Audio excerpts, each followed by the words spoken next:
think I'm back. I don't know. So, yeah, guys, I don't know what happened there. That was just, it went down, and I just started and stopped for a second there. Scott Post, dude, good to see you. So, all right, we're back, and let's just keep going with this business. As I was saying, I like Matt's opening, and I think it's all gone great here. Because Queen C1, not the greatest square. Black's definitely up with some time. And now another fine move. Black has many different good moves here, but I like his move, G6. Knight H5 was also interesting, but this can't be bad, G6. Knight H5 would be the bishop stealing variation, where we're going to make a claim that the bishop is indeed like some kind of monster piece, and it is at least a small achievement to win the bishop. And it would go maybe like this if White wanted to claim that this was a big deal, but it really isn't, playing like that. And that's probably actually what I would have done. But this is what you did was fine. And White's really, I would say, playing at this point without a plan. And here's the first move, Matt, that you made that I want to be a little bit critical of. You played C takes D, and I don't think that's right. I feel like you are releasing the tension prematurely. And let's read what you wrote about CD. You said, I like the idea of forcing White to accept an isolante if he wants to make a central break, i.e., at some point, maybe we're thinking that White's going to play E4 or maybe even C4 after C. Well, depending on how it goes, after CD. But those aren't really on the table here either. So there's no rush for us to take. And I think White takes back the correct way, where there's several things that are now good about this position for White, or that have improved for White. He will now have the E file. This outpost is a little bit more tasty for him now. And now Knight H5 isn't really a worry because you always have Bishop E3, right? So that's the problem I see with CD. And so if you had simply played, let's say, castles or Knight H5, I would say you are better. And after CD, I'm not sure what's going on. Bishop F5. And you criticize Bishop F5 a little bit, but honestly, how could it be wrong, right? How could Bishop F5 be wrong? And he plays H3, which I don't like at all.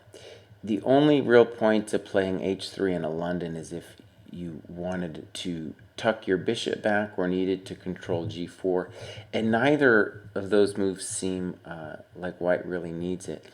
And further, we're going to see that White is playing, I think, with a completely wrong intention now. Castles, you write Rook C8 would be more flexible.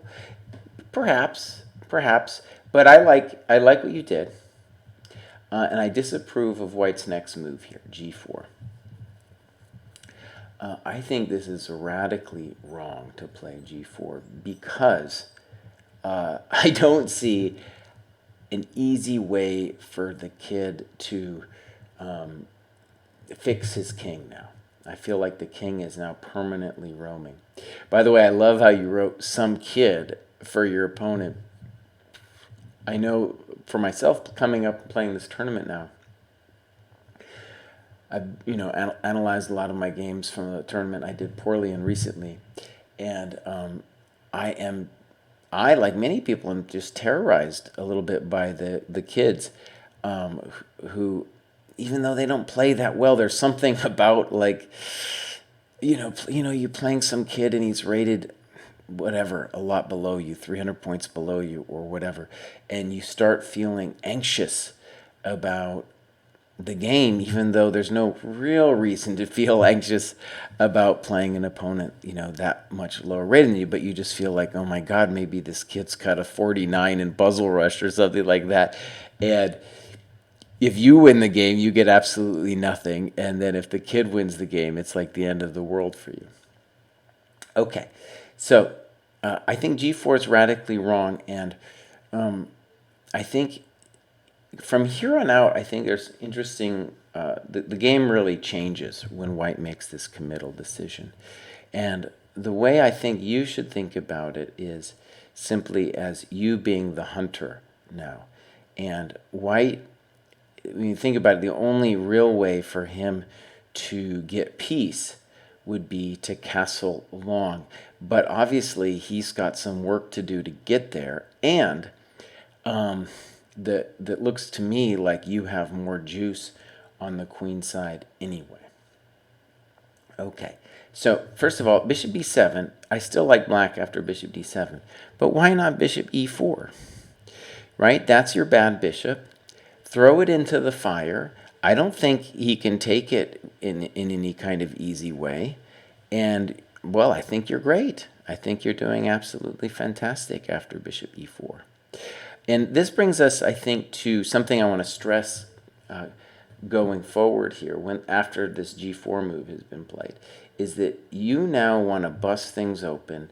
You are ready to sack pawns. You are ready for the center to move. For example, with bishop e4, he can take it in a variety of ways. Maybe this move, maybe next, but you are definitely thinking about playing DE, just with the point of maybe sacking the pawn, trying to bust the whole position open. Okay. By the way, I want to say from your opponent's perspective, I think, let's have some sympathy for him. I think he felt at a loss in this position about what to do. And that's how he's going to get himself in trouble. And we say, when we say that bad moves come in pairs, we're talking about this kind of situation, right, where somebody doesn't know what's going on and they won't make good moves until they kind of face the fact that everything they did was wrong, right? There's this craziness in their eyes. That's right. That's right, DZ. And I think there's an interesting stat that aggression peaks in 14-year-old boys, right? They're just like violent little dudes. And they have a look in their eyes like they want to kill you. And I'm like, geez, we're just playing a game of chess, buddy. Take it easy. Don't kill me yet. Okay. Yeah, some of them give me wild-eyed looks. All right, so g4. I like bishop g. By the way, so of course the guy should castle.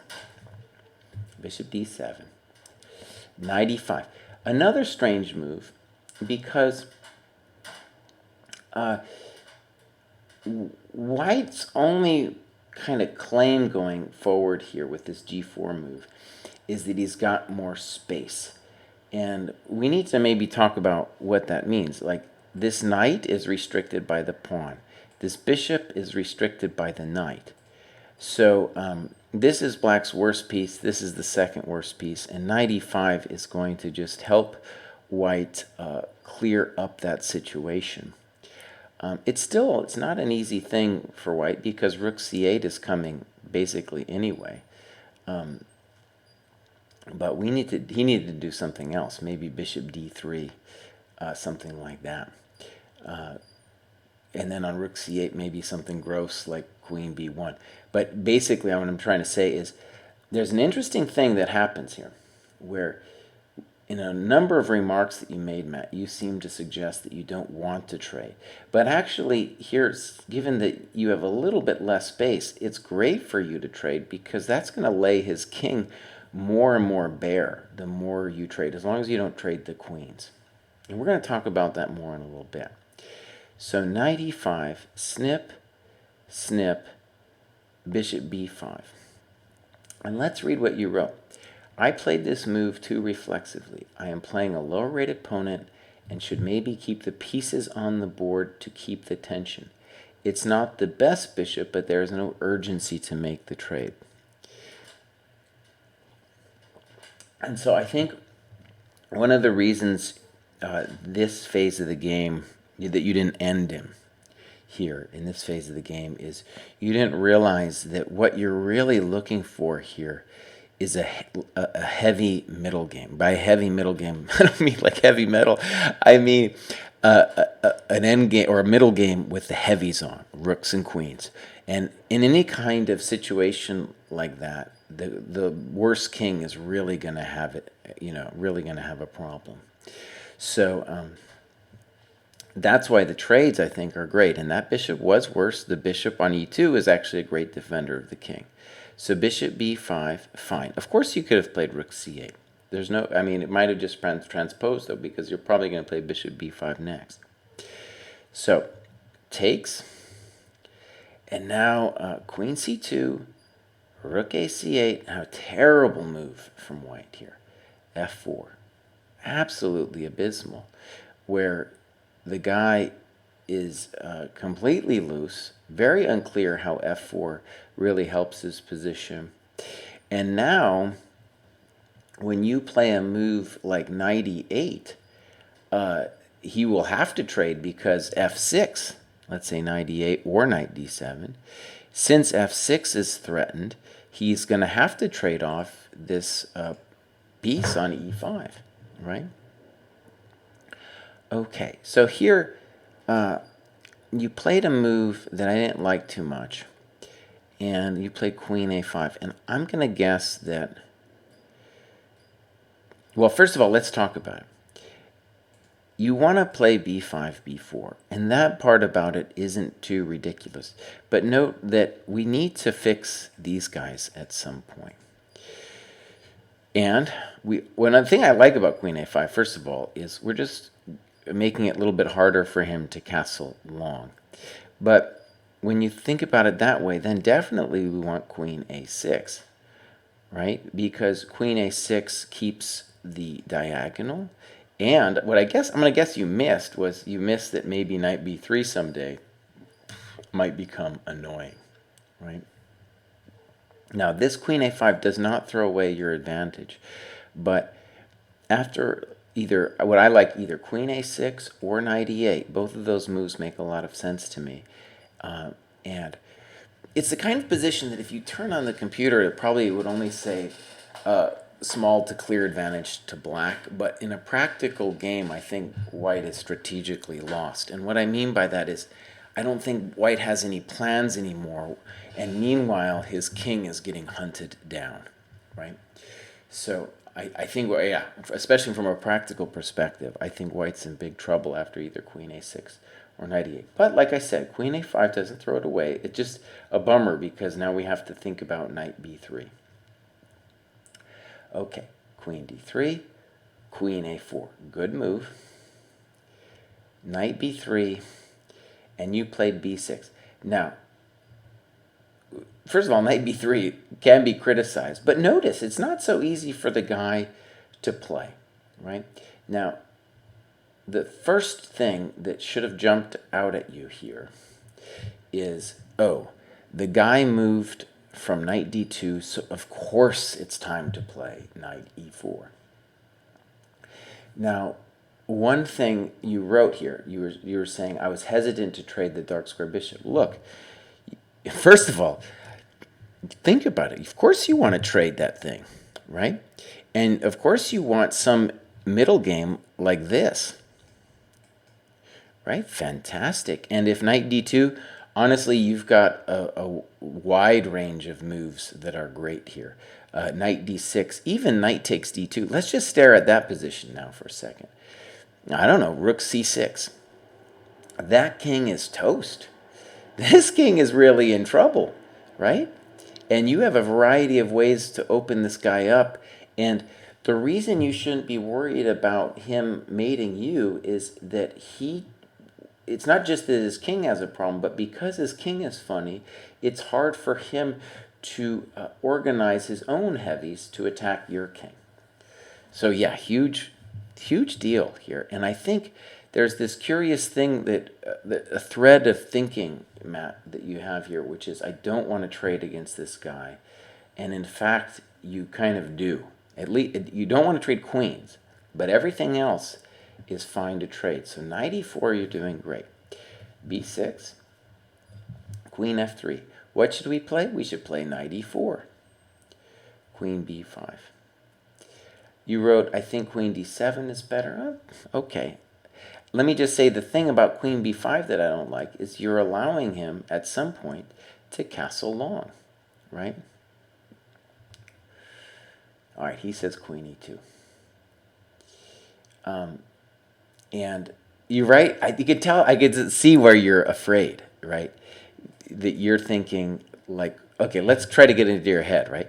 You're saying to yourself after Queen F3 that you think Queen D7 was better because you're afraid of H4, right?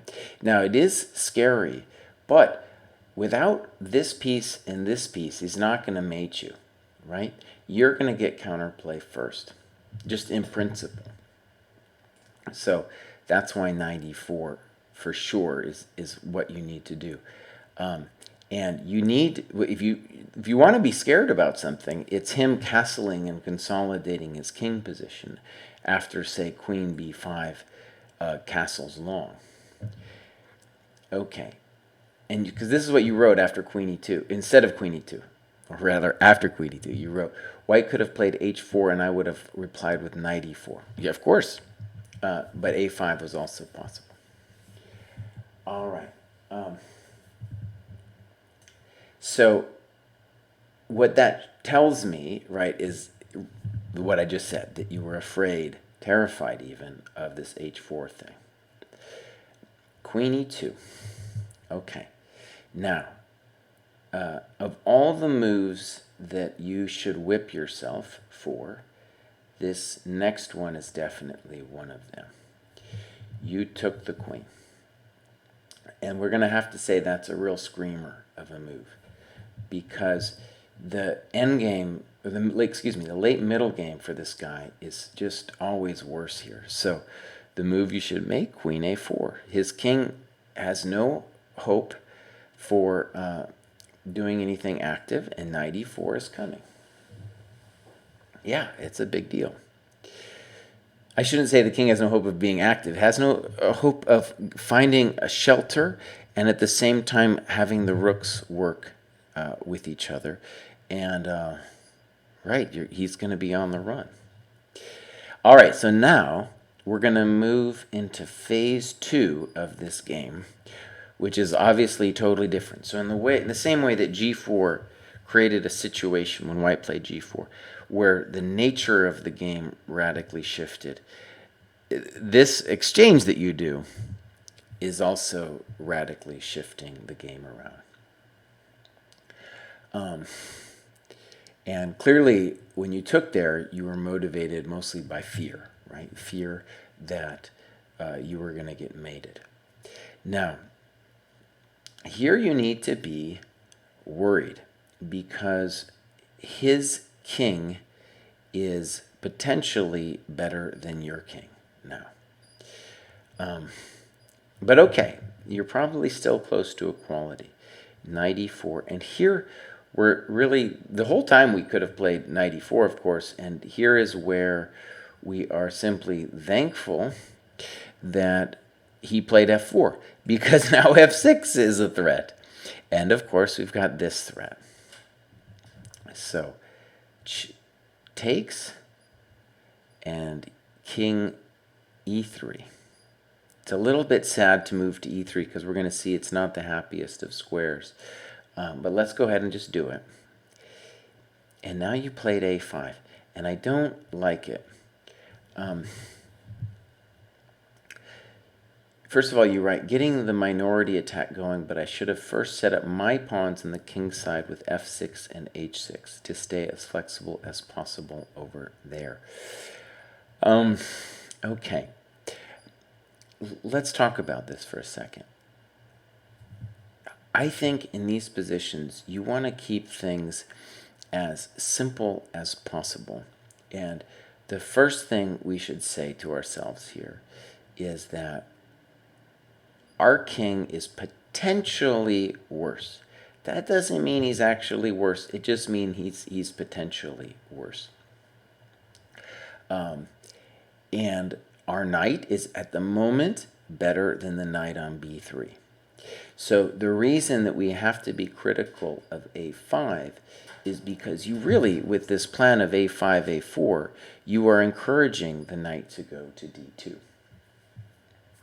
And this is a typical thing that I see a lot of players doing. And what you're doing is, the only plan that you can imagine here is one where you are playing with a pawn break.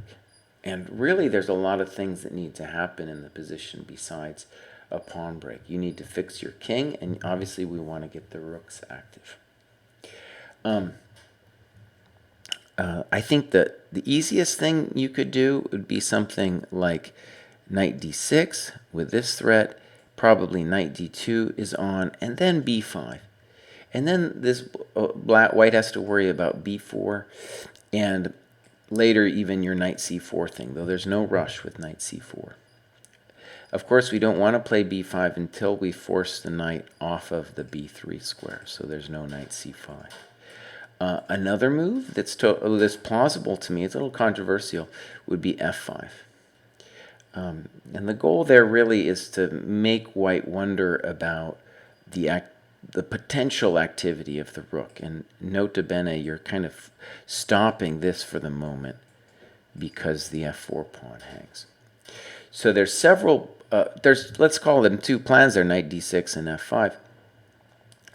The knight d6 plan is aimed at activating this rook, and the f5 plan is aimed at activating this rook. And the point that I want to really drive home is pawns aren't people. And there's so many games that we see here on the show, right, where people are motivated by pawns instead of the quality of their pieces, right? And so, for example, I just want to show one more variation of g5. If you want, you can start doing this. Again, we're going to activate the rook, right? Okay. And now actually, too, on knight d2, knight e4, fe, excuse me, well, my pawn's gone drunk, fe, this pawn could become a weakness. All right. So again, pawns aren't people. I'm going to write it out here. My little chat box here. Pawns, maybe I'll write a chess book. Pawns aren't people. That was a big thing for me. I spelled it wrong. That was a big thing in my own chess development. Especially, I think I learned it with going over Kasparov's games. But I read, unfortunately, several books which talked about pawn structure, and it's just wrong. It's wrong. There's no point in playing with your pawns. It's the pieces that really count. And this is a great example of it because a5 really only helps the white knight. Knight d2. Knight d6, good move. h4. Now, I think h4, of all the moves this guy's done, maybe that's the one I like the best because what he wants to do, I don't know if I'm putting words in his mouth, but if he can put a little pressure on the king's side, what he'll ultimately be doing is making your king worse, right? And that's what happens in the game, and there's a lot of the reason why this game went bad is because your king became weak. All right, you played b5. Now, I want to stress... okay, let me just say, b5 was fine. h5. And here,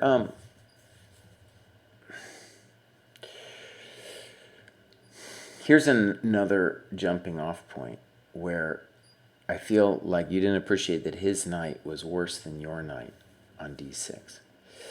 And so the fighting move, I think, is b4. You could also, by the way, consider this move h6, just to stop him from playing h6. And what's interesting to me about that is I think some people would say to themselves, oh no, he split my pawns. But A, our king isn't going to become a victim anymore, and B, he's actually liberating the rook if he takes. So the quiet h6 makes a lot of sense here. Something we're going to see is that this, this h6 pawn is a bummer. It's a bummer for the king, and of course, there's any kind of rook endgame. It's a potential source of counterplay for white. All right, knight c4. Snip, snip. And he goes and plays king d2. I spent a lot of time here actually thinking about ways that white might be able to play. I looked at, for example, rook a e1. and things like this. There's the idea of putting the rook on the e file is that if black goes to f5, he gets mated. But here, yeah, probably equal, because it's going to be basically impossible to break through on the queen side. But if White ever found a way to get it open, then of course he is going to be better. All right. There was a variety of ways I looked at. I also looked at h6, check immediately like this, something like that. And again, not too much is going on. But what I want to stress is I was concerned for you, Matt. Like, I think going into this position, it's not clear that you are going to have enough juice on the B file to combat, some kind of potential opening for White over there on the king side. Okay, so he hustles back. You go here. I liked this. So, basic point. When you play the kids, and in general almost anyone under 2,000, they will play endgames passively. That is why old-time GMs, myself included, really are all in favor of the strategy of just taking the kids to the endgame. Because they often will play passively, like this move, right? I think most GMs would play a move like b3, saying, if you want to get active with your rook, then I'm also going to get active with my rook, right? And that's just going to be a fighting game. Whereas this, well, I don't know. I don't know about that. All right, a4, good move. And here's what you write. Unfortunately for me, this may only serve to trade more pawns, which favors White. Well, we're going to talk about that. King c2, rook b6, check to the miserable king, king f6, b3. Now let's think about it for a second. To my eyes, White is kind of just playing to relieve the tension. And at this point, maybe that's all he's got, because he's put his king over there and the rook on b1. However, this is very, very frightening for White, because it's not clear to me that this is going to work out. Why? Because the king has now left the scene of the party, and one pair of rooks is going to come off, or it can come off. And let's just go down the line here, because this happened. I think White can hold this position, but I just want to say, from a practical point of view, I think White did himself a huge disservice here. Obviously, he's got the backward pawn, but more important, his king is cut from the scene of the action. So here, Matt, is a mistake that you made that I think is really instructive. You were again playing with the philosophy that you needed to keep pieces on in order to beat this low-rated opponent. And I think it's gonna get you in a little bit of trouble here. So you played rook c6, and let me just stress something. When you look at your king position, right, the guy is pretty clearly either going to be a hero or a zero, right? But it's just intuitively, it makes sense to me to say, well, in general, I would like to trade a rook so that there's less potential of my king getting caught into some kind of nasty mess, right? My king wants to be active, right? And he's very close to being active, and White is very close to just losing, I think. Yeah, just simply losing. Okay. So, rook c6, and this is the other thing, besides taking on e2, which I think is the one to whip yourself over. Now, even though I think White can hold this, I think for sure this is the way you play. You should play.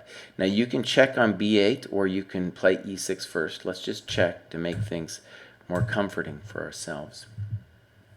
And e6 has a simple threat. We want to play g5. And if we play g5, we're going to be coming over to this pawn. If we come over to that pawn, basically we will be making this rook passive, right? And then our rook will be, able to get free rein if we're able to make that rook passive. And here I spent some time here, and I will say I was surprised to find that I couldn't make an advantage after rook f1. But that's the only move that the guy's got. The point being that if here you've got to play f5. You've got to have that ready to go. And so white is simply waiting now after rook f1. And we can wait too. We can play rook a8, let's say. Wait again. And let's just for kicks say g5. We can think about e5, right? Or we can also, we can wait on the g5 move, because his king at the moment really isn't going anywhere. Like, we could come here. I did this whole exotic variation, in fact, here, where I went over here and king b4, snip, snip. And I think it's complicated, but we're not going to lose, and we have a chance still to win this. And that, I think, is white's best play in that variation. Okay, so let's go back and look what happened. So rook c6. Now I'm worried that he is going to be active. Rook a1, rook fc8. Notice that your rooks aren't doing anything. And, when we think about his stupid king, now his king is at least doing something, right? It's preventing your rooks from doing something, right? Just by being where it is. Rook a7, back and forth. And here you write, my opponent offered a draw here, and I declined. I think it would have been good to get a draw. Obviously, you're playing someone lower rated. The kid, by the way, I thought had a real interesting shot here. I don't know if it wins or anything, but I think it would have given you a heart attack. And that's rook b6. So despite what I said about trading the rooks off, here, we're trying to create a little bit of drama. So for example, if rook takes e6, rook c7, and I'm thinking about things like g5 and rook f7. Is it amazing yet? I don't know, but at least it gives white a little bit of juice. By the way, after rook c6, I think the guy should be thinking not about, well, rook a1 was maybe okay, but rook e1 makes a lot of sense to me as well, with intending rook e5 and g5. Yeah, that makes a little bit more sense to me. Okay, rook a1. And he's the one who goes for it. You play g5. And unfortunately, right, you have to play g5, and it would be great if you had had the move, just one move with e6 in, and then f5 wouldn't be such a thing. e6, rook g8, good move on his part. And here you tempt fate with rook e7. And you're still fine. Of course, you could have probably just made a draw by going back and forth. But you tempt fate with this. You're still fine. King e5. And he plays kind of a tricky move here with rook d8. Rook h4, rook h8. Tricky. Okay. King f6. And here you blundered in time pressure. Yeah. Almost basically any move except the one you did. And this one, I don't actually think you should beat yourself up about this one, because in time pressure, this is easy to miss. Now, maybe one thing you should beat yourself up for is, okay, you get this position, d4, c4. I think you should beat yourself up for resigning here. It is lost, But I don't trust the kid to do it. I don't trust the kids in the end game basically at all. As an example, d3, rook d5, king g6, snip, king f6. He still has to show something, and a typical mistake that I can imagine the kid making would be c5, and then after king e6, you're drawing this game. And he has to know basically that you got to bring your king. The shepherd has to come in for this to work, and we're going to get a Lucena position in not too long a time. Okay, Matt, hope to see you this weekend. Good game. I think the two things to think about really are things you're going to have again, which is that late middle game where your opponent's king is totally exposed. That will definitely happen again.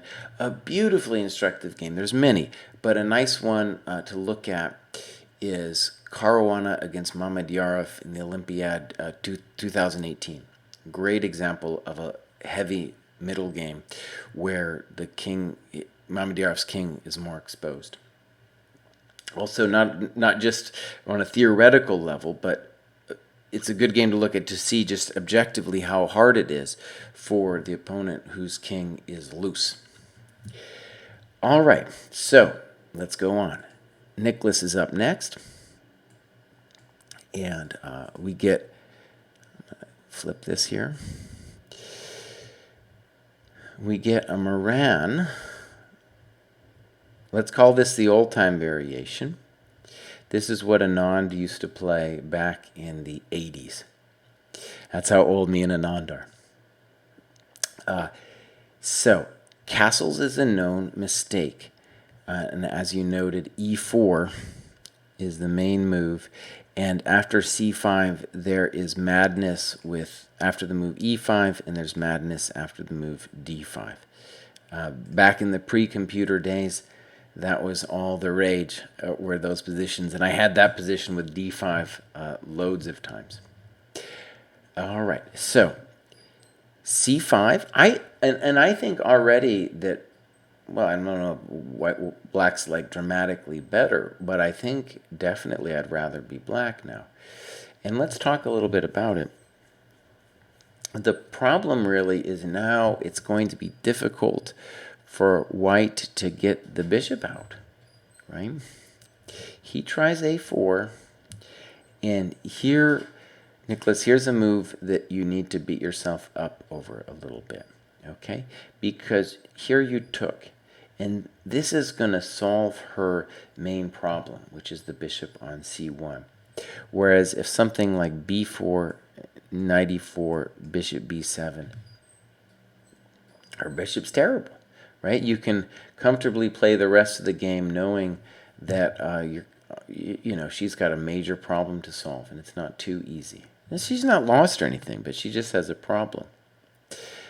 Okay, so instead, you took this thing, played b4, and actually, I didn't think about it at first, but what you're doing by playing cd is you're thinking that pawns are people, right?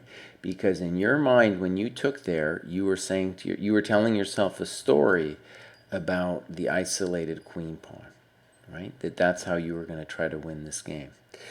But a much bigger deal than the isolated queen pawn is, of course, her bishop, which is now free. Okay, she plays bishop g5. Queen e2 would have been fine for her as well. Bishop e7, and now a move that I don't like. She plays knight g3. Now, the good part about this move is it's true that she doesn't really want to trade pieces. That's true. Okay, and why? Because with her isolated pawn, she controls more of the center than you do. And it's really the late middle game that white has to fear the most. In fact, I would say it's an endgame with, say, rooks. Imagine rooks doubled on the d file. It's a horrible situation for white. And actually, we're going to get that in this game. We're going to get a bad endgame for white, or late middle game. So White needs to play a move, I think, something like knight e d2. The problem with knight g3, it doesn't have any future. It doesn't have any future on g3. On d2, it could dream about both of these squares whilst supporting the f3 point. Castles, rook e1, and let's read what you wrote.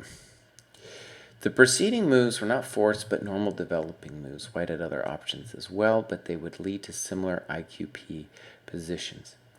Here is the first critical moment for black. I think that taking on d4 was the first one, but okay. I should stick something on d5, preferably a knight, and avoid being mated on the king side. That's true. White has amassed all her pieces, and there are plenty of attacking ideas to keep track of. So what do I do? All right. So you committed a crime. Okay, you're doing fine in this position, especially because the knight on g3 isn't involved. But this move is really bad news. It is true that you want to trade pieces, but taking this is going to give, first of all, the bishop on b7 is amazing. But taking that is going to give her strong possibilities on the light squares, and we'll talk about that in a second. The other thing I think you're doing with bishop f3 is that you're worried about things like knight e5. And what I want to say about that is pawns aren't people. And the reason I'm stressing pawns are people is what I think you're seeing is you're saying to yourself, okay, if I take, she fixes her pawn, and that was like my whole thing was not to trade, not to let her fix her pawn. But that isn't a free pass if she even gets that, because we're just going to trade off more stuff. This continues to be bad. That's awesome. And the pawn on e5 is also even potentially a weakness. So what's the right move? It's something like rook c8. Okay. Snip. Snip. Knight b6. And here's the first of many moments where she could have played a5. And that would have just been a good move. Where I guess I like white better now, because you have to babysit this pawn. And if you ever lose it, then, this pawn is running. So this bishop, let's just be aware, once you took on f3, that thing has become a real monster with scope on both sides of the board. Okay, she plays knight e2. It's a little bit gross, but she does have to fix the knight. Knight d5. And again, what should she play? She should play a5. And one thing, actually, that we can criticize that she does here in this game, and definitely I did this when I was a kid too, is whenever I had these positions, this happens a lot, I did the same thing that she did, which is, in my mind, I said to myself, there's only one plan, and that's to attack the king side, right? But a way to think about it is just to say to yourself, look, black has all of these defensive resources. I didn't mean to hit the g6 square. I meant to hit this one. And white's knight isn't involved yet. And so there's no reason to actually believe that white is going to be able to mate black here.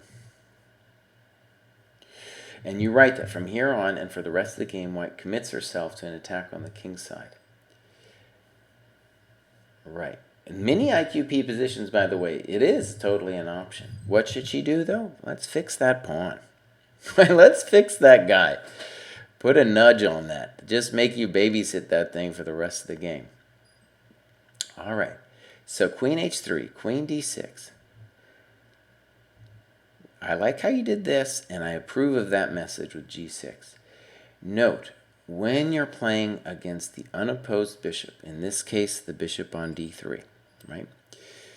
You want to put your pawns on light squares, like you did here, to form a wall for her to fight against. And she's just kind of flailing here and you improve your position. And I like what you're doing here with the rooks. And this doesn't make any sense to me for her to be trading, but she's out of plans, right? Rook h4, as you noted, doesn't go anywhere after h5. She doesn't have the juice to attack you on the king side. Queen f3. And you said that queen c6 was stronger, but this is absolutely right. You want to just trade some stuff off, and really you're going to want to look just for a penetration square somewhere on the c file, which I don't think she can avoid giving you. So g3, very nice, queen c6. I think you noted that you could also do rook d1, rook d1, and then take on d4. But you're doing fine here. All right, snip, and you've got it all under control now. As you write, you should play knight b6 here. Instead, you played rook c7, and this is a moment where we should think about her situation. And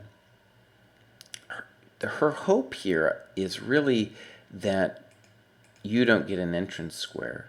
And so the right move is bishop e4, which you noted, actually. And let's just talk about it. There's an old yarn from Nimzowitsch, right, that you want to attack the square in front of the isolated pawn, and that's definitely the case here.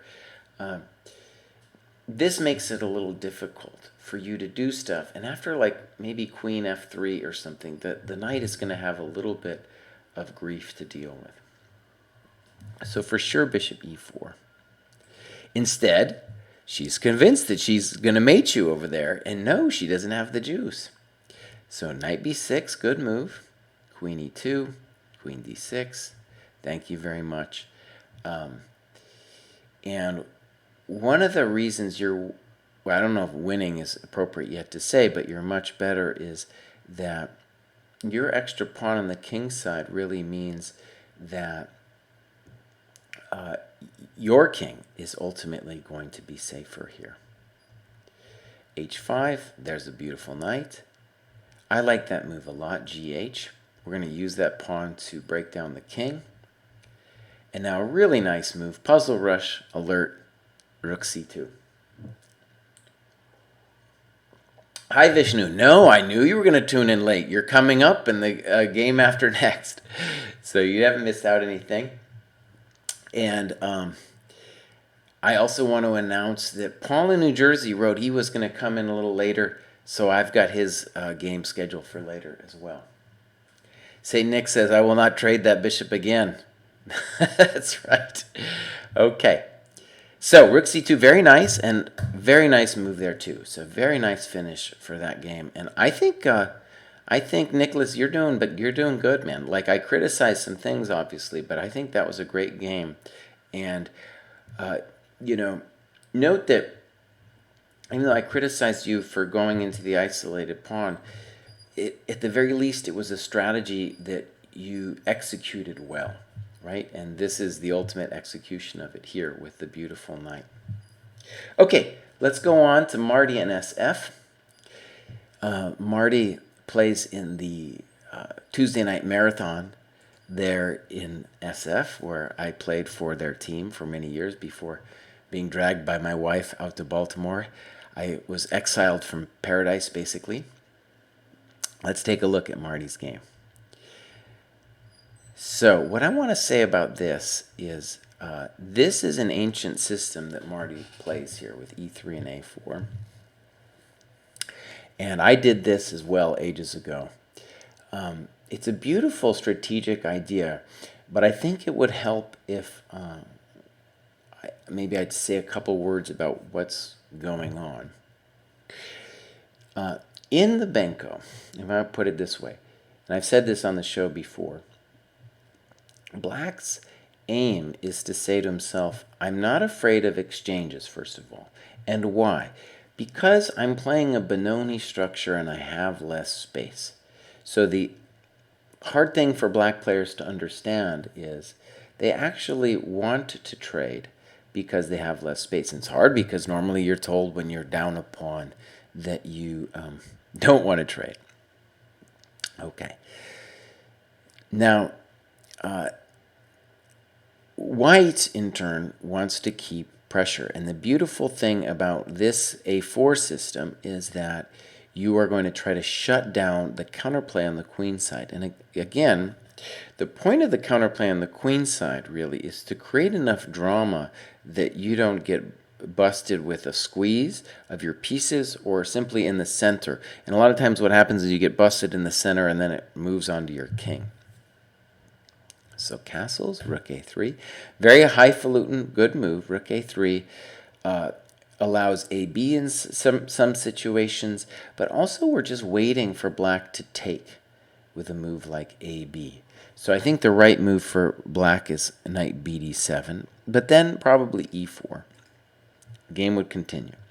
We're waiting for AB. That's what he does. So let's call it a small inaccuracy from black there. But still, black is totally fine. It's this move that is the source of problems here. And the main reason is that bishop is terrible on b7. The second reason, maybe just as important, is that black needs to rid himself of this blockade. And what I mean by blockade is a blockade of the b file. This square is like white's way to stop the counterplay on the queen side. Notice white shouldn't at least be thinking about trying to queen the a pawn anytime soon. In fact, I have seen very few Benko games which actually ends up with white winning with the extra pawn. And I think that's really important for people on both sides here to understand. It's not about the pawn. It's about the squeeze that you have in the center. So what's the right move? A good plan for black is bishop a6, followed by knight d7, knight e8, knight c7. You could play, depending on what white does, you can bring the queen out first before you play knight c7. Play the rook over. Bust this square. Bust that square before anything, before the squeeze totally happens. So bishop b7, incorrect. Castles, good. Knight e6, I'm not sure where that knight is going. e4. And let's just say the obvious. White's got a tremendous space advantage here. Knight g4. And here's an interesting moment to think about. Marty's move is fine. But what it's going to do is lead to some exchanges. Let's look first at what he does. It goes bishop f4, and then Marty basically tells himself, well, if I get this doubled pawn, that's a good thing for me. And there are definitely some benefits to this pawn being doubled. But I want to say the classical way, if I'm allowed to use such highfalutin language, is to say to black, I'm not letting you trade this thing off. And we could have as an example something like knight d2, hitting the knight, and if knight e5, we're going to at least dream about f4, knight d7, and then we're going to dream about knight c4. No trades for this guy. Horrible pieces, and something like that is what I think we should be looking for. Now, I stress that what you did, Marty, was fine, but I just wanted to say that in general, right, just in general, we're really looking for saying no trades. No trades for this guy. Okay, let's go back to the game. h3, knight takes, pawn takes. Maybe he should have taken with the bishop. Here you play bishop e3. I like bishop g5 here fine. I don't know why we wouldn't play bishop g5, but okay, bishop e3, rook d8. Now, black's position, totally miserable. The knight on a6 doesn't know what it's doing. The bishop on b7 doesn't know what it's doing. Right? True mess. So, what I think happens though to Marty here is for the next several moves, it seems like Marty doesn't know what to do. And I think a curious thing for him here is that really we should be starting to think about busting black apart before he somehow organizes his pieces, right? Obviously, if we give black enough time, he's going to be able to fix these guys. By the way, I didn't understand rook d8, but I'm just going to leave that with a rook d8. So my intuition anyways, just to share it, is either now or very soon we want to play f4. Let's go after this poor king. And it's not only does he have not that many defenders, but the pieces are all discoordinated. You know, let's go after the king while he hasn't figured out his life. And I think that move was hard for Marty to think about because he had worked so hard, right, to give him that double pawn. Also, the bishop on g7, of course, looks ridiculous. But the problem for white is, what do we actually do now, right? And it's not totally simple. If we, and as I said, if we give black enough time, he'll figure it out. I don't like bishop f8. I like f4 again now, of course. f4 is even stronger now. Bishop c4. So Marty's going to like rotate stuff out on the b5 square, but honestly, the bishops seem just as good as the knight. Bishop c8, good move. Bishop d7. Okay, so at least then the bishop has fixed itself a little bit. Rook fa1, rook c8. Rook probably belonged there in the first place, right? Queen d3, queen c3. All right, so we're definitely mucking around a little bit. Knight a6. And again, we need to be thinking about f4. In fact, f4 here is just a beautiful move. Right? Actually, I take it all back. It's still actually, I don't want to take it back, but you know, we don't want to. Well, you know, even here, and like you said, the queen d2 would have been even better to set up. Like if we had the same position to set this thing up. And let me criticize rook a1 doesn't really belong there. It belongs in f1. So what you're doing, right, is you're just kind of waiting for black to do something. You're trying to sit on him, but of course, if we give him forever, he's going to be able to fix his pieces. All right, so we move around a little bit. He finally trades some stuff off, and you traded off that guy. And now it's no longer that easy. And the thing I want to stress here is, I think you did all this thinking that, oh, now my pawn's great. You know, this past 8 pawn. But it's not really going anywhere. I don't really like this queen f6 thing, but all right. Rook d3, queen g7, queen g7. Let's read what you wrote.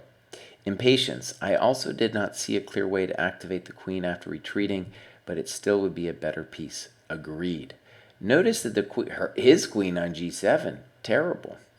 And even here, actually, if you contrast this with the game with Matt Tripodi, it's not dissimilar in that since we've really ended the counterplay on the queen side, it's not our extra pawn that we should be dreaming about. It's mate with like queen e3 or d2, and then rook f1 and f4 with an attack. And of course, we're going to dream about d6 at any given moment.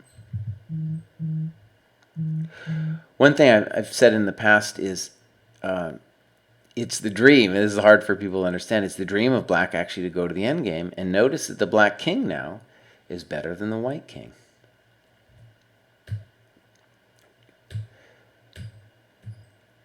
And now black starts making crimes where he goes passive here with rook b4, a6, and of course he should take on c4. Of course he should.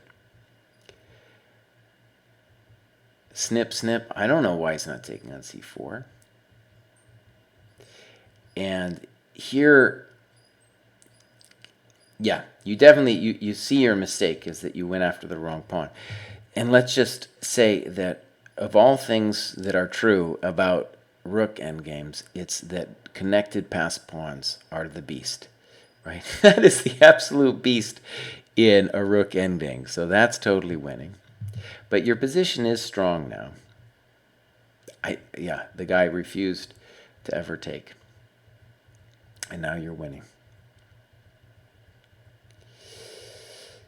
A little complicated still. Oh man, this was still complicated, wasn't it? Okay, well done, Marty. Mate. Let's move on to Vishnu's game.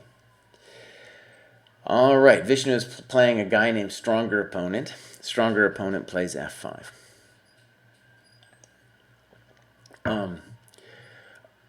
There's many different openings against d4. f5 is the only one that I would call bad. However, if white plays conventionally with c4, I don't think... now, white-black is still a little bit worse, but I don't think we're really taking it to him. The thing I'm going to try to sell... The plan I'm going to try to sell Vishnu on is bishop g5. You can play bishop f4 as well, but this is just really annoying for black. Let's just say the first tactical point is there's no trapping of the bishop because of e3 and mate stuff.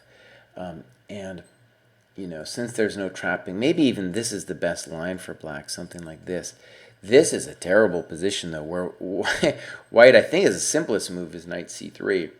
And basically, while black is making 1,000 pawn moves, we're only making 2, and then 3 with the rook.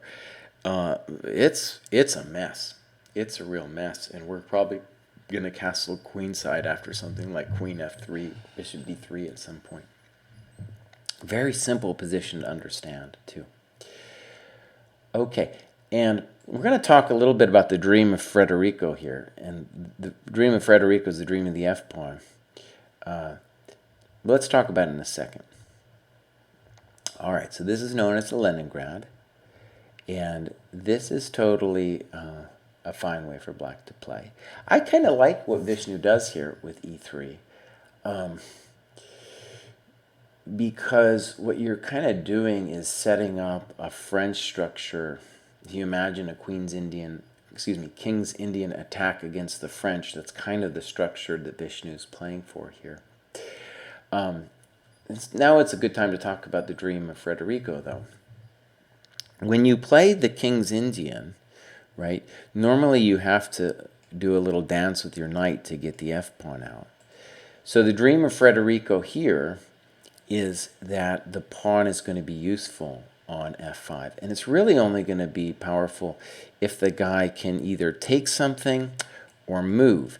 The guy's got to eventually get out of dodge because this beautiful bishop needs squares and the rook needs squares on the f-file. So, but in order for those to be effective, right, that pawn has to move.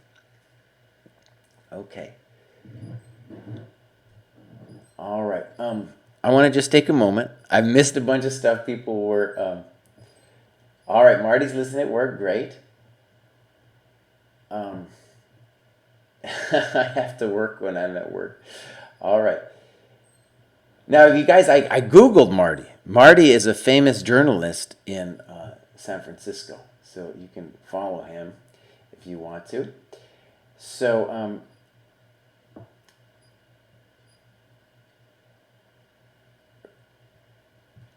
we got a recommendation for 2g4. That's what Vishnu also wrote that he liked. To me, there's no need for that level of insanity, but that's probably playable.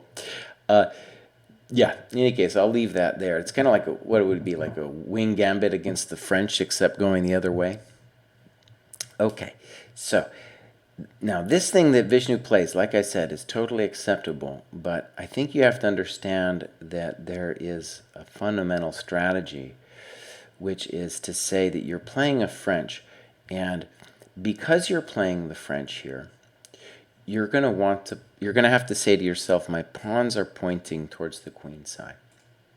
Now, this is very frightening because black is going to play as if he's got a King's Indian on steroids, and at some point play g5. And by all means, black should have played knight c6 here, like in a King's India. And one of the reasons he should play knight c6 here is the knight is actually a little bit annoying for stopping b4. And that's what should be on Vishnu's mind, the b4 break, because Vishnu has to create drama on his side of the board. Remember, the pawns are pointing this way, so that's Vishnu's side of the board. Black is coming to mate poor Vishnu, right?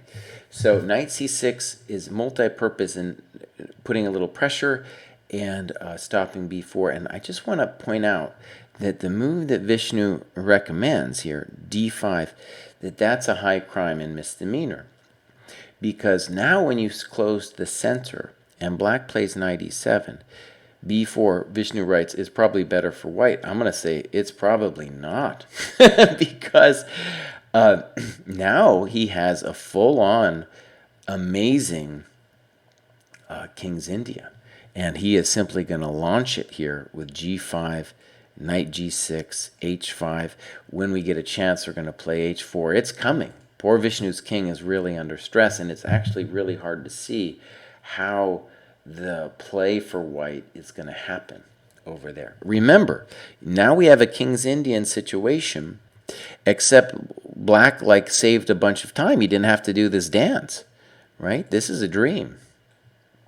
So the beauty of knight c6 is white needs to take a move out to, get this thing going. Maybe a sad move like a3, maybe a sad move like rook b1.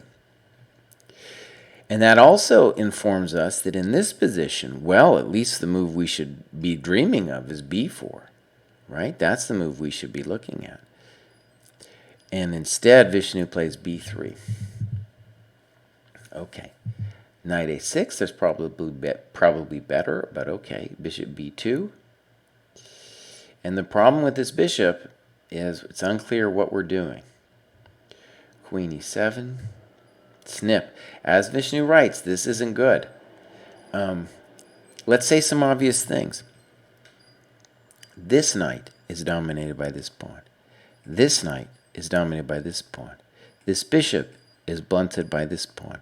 This bishop on b2 is stopped up by the knight on c3.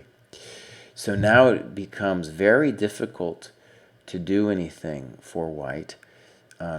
Also, let's say the obvious, that these guys are kind of knocking over each other. And as is often the case in King's Indian type positions, there's no great entrance on the d file. All right, so a3, knight c5, and black is definitely better. Vishnu, though, does now crime number 2. Well, it might be 3 at this point. Plays knight c1. Now I want to tell a quick story. Back in the day when I was trying to get my GM title and whatnot, I was playing in Budapest, and I was hanging out with some guys at a bar after a game that I played. And, I played some nasty move like knight c1 in some game. And, of course, when you make a move like knight c1, you have some reason why you did it. In this case, Vishnu has a story he's telling himself about how the knight is stopping knight d3, for example, right? So it's not like you do a move like knight c1 without a story. But the knight is so ugly there that my friend who to tell the story, he said to me, in all earnestness, with a very serious face, he looked me right in the face, got up at me, and he said, "Jesse, I never want to see you with a stupid knight like that again." And it sounds funny, like it's a joke, but it's actually really serious. Just never allow yourself to get a stupid piece like that ever. Find some way not to get that knight. And I think, in all seriousness, that was a big reason I then became a GM, as I stopped having stupid knights. Now, black has a number of different moves. He chooses e4. And this isn't terrible, but we're going to say the reason it's mildly controversial is because A, it gives this square for a white knight. B, it frees up this. And 3, this is the deeper part, it kind of hurts the dreams of Federico. Federico wants to move. So when you play e4, you are not helping Federico move. Now, the good news for e4 in this position is that you still can dream about playing f4 later. But it's really important if you're a King's Indian player that you understand that the whole dream of Federico is for that guy to move. So just to put it out there, g5 is also an interesting move here. e4, queen c2, bishop e6. It's getting a little ugly, but I get it. Rook d8. Now, here's an interesting point. By the way, maybe we can criticize bishop e6. Black is playing a game now where he's saying to himself, I want to play bishop e6, rook a d8, and then maybe my bishop can go back. Notice that the bishop isn't working well because Federico's in the way. He's also telling himself that his play is on the d file. And one of the great things about the old Fischer games is there's so many games, positions like this, where Fischer's, when I, little kid like me is going over the games and expects rook d8, and if he moved the rook at all, it was always e8. There's nothing really to worry about on the d file, and there's not that much to even do for black on the d file, and we definitely don't want to play knight d3 at any point because we never want to touch this thing. we want Vishnu to just suffer on his own with that terrible knight.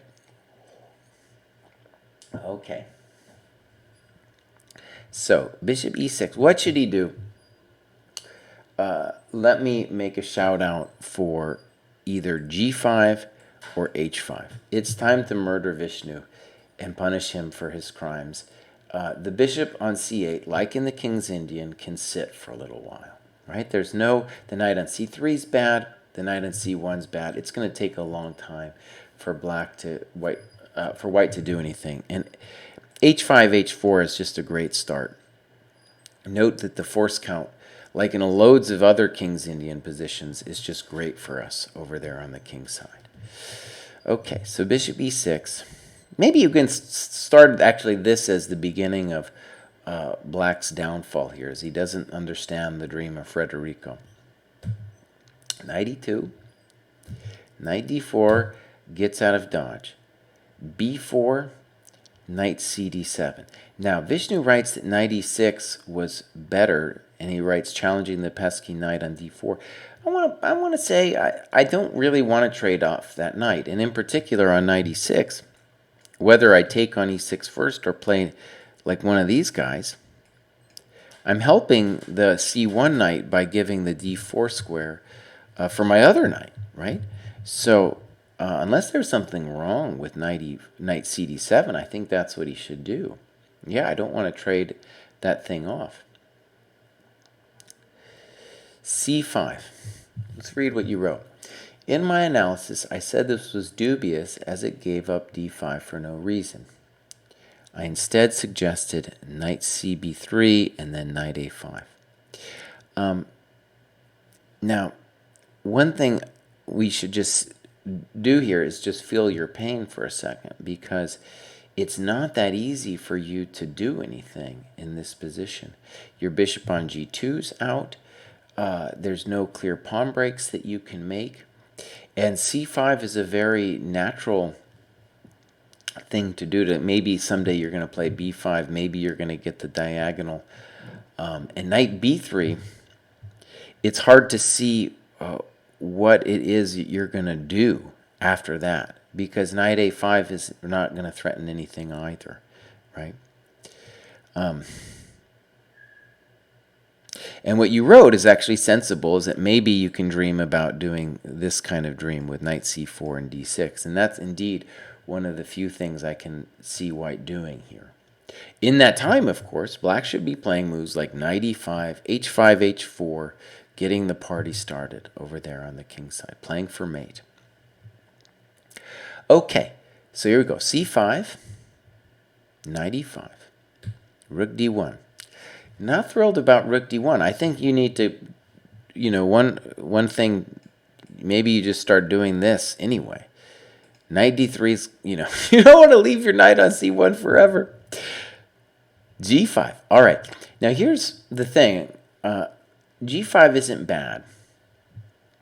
H5, H4, though, is a nice way to first increase the pressure. Because let's say you play H5, H4, you can set up situations where you're threatening to take this way, and if you take this way, then we start playing for like a mate on H2 or an attack, however you want to put it. Also, bishop H6 can come after H5. And if you take FG, then this pawn can be weak. So a very standard plan would be H5, H4 followed by bishop H6, and then take it from there. And meanwhile, it's just so sad for, for poor Vishnu to have his knight on c1 like this. G5, A4. Again, you give this a question mark, but I feel your pain because it's very hard for you to do anything. Definitely now F4 is a mistake. And it's this weird thing where, right, he's doing the dream of Federico, and the problem with F4 is really that there's no rush to do it. And the second he plays it, then this bishop becomes strong. You wrote knight d5 first. Looks better. Looks good to me too. He can do so many things here. Even at some point, queen f7, queen h5. Maybe we play king h8 first. We can also still do this. In any case, let's look. F4. And then the guy goes completely nuts with rook d4. I don't know what he was afraid of on this, or I guess knight g6 is also possible. Both of those look like he's still the one giving chase to your position. I'm also just going to guess that we're dealing with a big time scramble at this situation. Well, let's give him at least some credit in saying he's playing for mate, and he's playing for the big King's Indian bishop. Simple, obvious point I want to make, though, is that these pieces haven't figured out their lives yet, and that's one reason why maybe this isn't going to work out. Queen b3 check. You wrote rook a3 was better. I like rook a3 a lot from a strategical point of view, not just a tactical one, because this knight doesn't know where to go yet, and it's really blocking off our rook. So rook a3 makes sense, not just from a tactical point of view, let's call it, but also positionally. All right, things got kind of messy here. Nice knight. Weird move, as you wrote. It would have been better with the queen. Snip. And this is one of these horrible pins that is just miraculous that you survived this one. But knight e5, very nice, and now your rook's coming to g3. And this isn't going anywhere. So, in the end, very nice game, fighting game, and Vishnu beats his stronger opponent. Lots of things to think about there. One thing for Vishnu, I've always felt is that Vishnu should be playing something like the King's Indian himself. So the mistakes that Black made there are interesting for him to think about, how you play the King's Indian. And so much of it, playing a King's Indian, is going to be based on just positional understanding of what the basic plans are, because things will get hot and heavy in the King's Indian. There's no doubt about it. And also, Vishnu, I never want to see you with a knight like that again. Yeah, murder Vishnu. Punish him for his crimes. Okay. All right, now we're going to head on to Brambly. Flip this over. Brambly is a national master who played a very provocative and interesting game here. So let's check it out. We have another Verisov later in the show. The Verisov, kind of an interesting opening. In some ways, it's an active cousin to the London, right? C6. I'm not thrilled with C6. f3, e6. I'm not thrilled with e6. But the interesting thing that's going to happen here is that black is going to say, I would like you to play e5. And if you go into the French structure, then arguably the bishop on f4 is also misplaced. Maybe white can somehow find a way not to to play e5. That would be my intuition in any case. But in any case, he plays here. I kind of like a3, by the way, even to just gambit the pawn, because as a French player, I would just be so sad to give that guy up, you know. And then on this move, I don't need to do anything. I can move my queen somewhere and let him play this and get a beautiful attacking game. Any case, e5, knight fd7, a3, and interesting here what happens here. So bishop a5, b4, and black's play isn't without poison. So as he notes, f6 is something that white needs to worry about. So he plays bishop e3. And now a move that is very provocative indeed here. Black plays knight e5. And even though I think this is technically wrong, it's definitely interesting. And the argument is simply that if we allow white to play f4 himself, that we are going to be strangled. So for example, if a5 or b6, we'll have to worry about f4.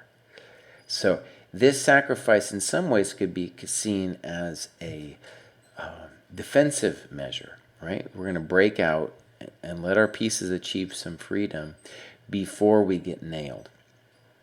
The bad news for black, however, is that he has some bad pieces here, right? These guys haven't figured themselves out. And that's the main reason that in principle this shouldn't work. Queen d2. By the way, the problem I should just note with bishop d4 is this dirty check here, queen h4. Queen d2, castles. And here, to me, the obvious plan for black is to play with the blockade of the dark squares. And the simple way to do that here would be to play f4 followed by knight f3. Excuse me. And I think that my sense is that it's just lost, you know, for black. Mostly because, not that he was down a piece for the two pawns, but because the black minors on b8 and c8 are poor. So rook d1 doesn't make sense to me. a5, good move. f4, a move late. And now bishop d6, we're at least getting a little bit of play. Knight e4, good move. Probably an easy move to miss. And note that maybe even bishop f6 would have been better. But in any case, the knight on c3 is one of white's worst pieces. So this is cool. But that's not a great square. At least I don't understand what the knight's going to be doing from there. One thing that I considered here, I don't even know if this works, but something I considered was bishop c5. Again, just with the notion of trying at least to get rid of the dark square bishop. And maybe a variation could go something, well, the point anyways is to be if takes, if bishop takes, we could take this guy and the bishop on d8's hanging. And of course, if rook d8, we have bishop e7. So that's the point. And maybe it might seem a little fancy, but it's clear that we want to get rid of this guy. That's his one good piece. And also that the knight on g3, bad news. So now, does black have compensation? That's at least going to be difficult. Rook a2, probably okay. b6, for sure. You could have played b6 on the move before as well. Rook b1, I don't understand that move. white needs to play, I think, bishop e2 and castles. Knight d7, c5. Bishop d3 is also just going to be a victim to a later c4. b5, losing time. And now I think we're just winning. d4. Snip. And there it is. This is the way things can go when white took too long to do his business here. And black finished this up nicely, I thought, here, with simple play against the weak dark squares, and it's all over. Okay, let's look at Tim's game before we look at one of the most complicated games I've ever seen here. So, d4.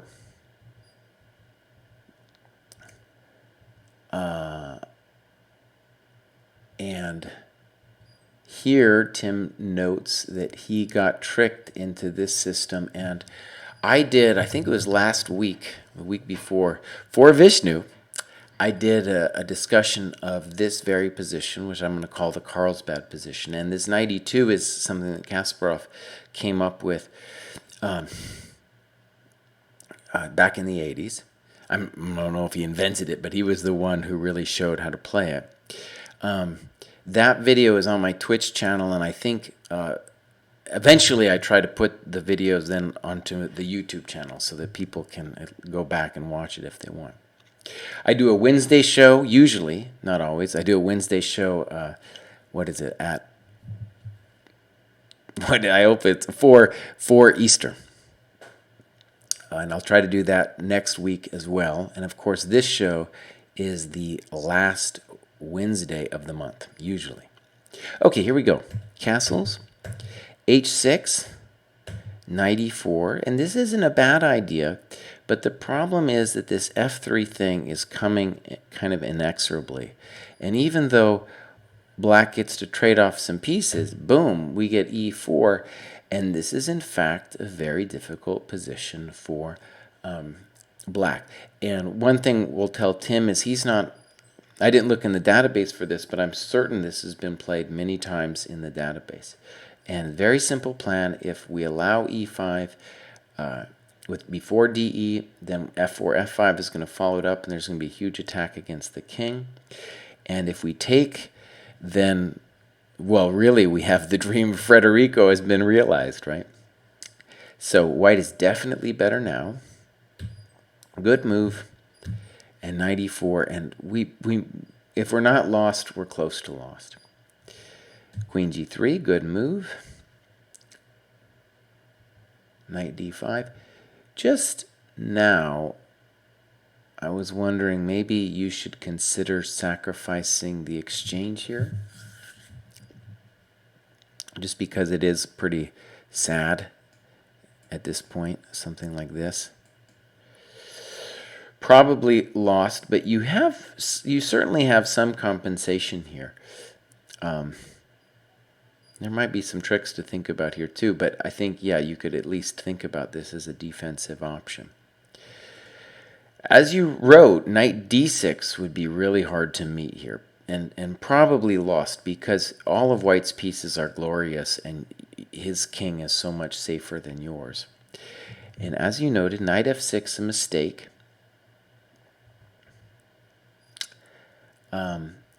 But I think here white is still much, much better.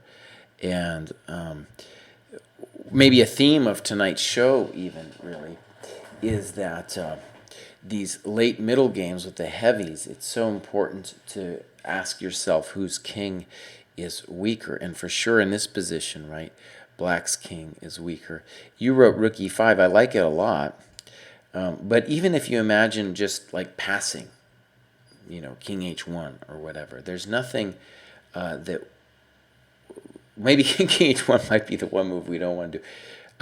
But there's nothing really that black is threatening, right? Maybe let's say h3 might be the way to just pass. I like your rook e5 much better. I'm just trying to say that this is a very dangerous position for black, and that rook e5 isn't the only way.